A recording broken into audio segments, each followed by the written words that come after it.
Daga Beatmaker. Una explosión rimática.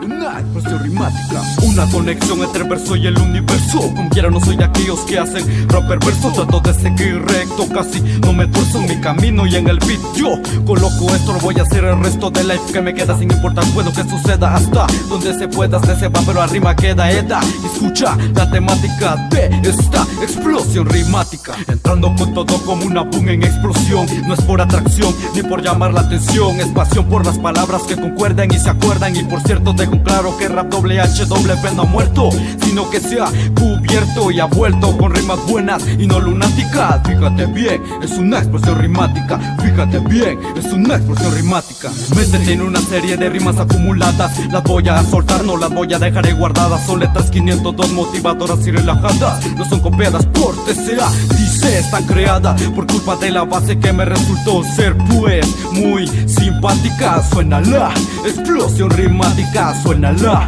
explosión rimática. Y esta canción es más derecha que al revés. Yo sé que vos me entendés pues, que activadamente mis rimas siempre están. Al menos sé que permanecerán y muchos van a tener lo que se merecerán. Caranos parados se levantarán los tirados. Lo oscuro se hará claro, disparos en el corazón. Sé que no son con más razones, sigo pa'l frente y casi no me caigo pues, aunque me pongan estancón de rimas es una explosión. Haciendo esto hasta que me vaya al patio, sentado en el sillón escribiendo esta canción. Sé que tengo mucha desafinación, pero no me importa si establezco una plática. Solo con la rima quiero una conexión telepática.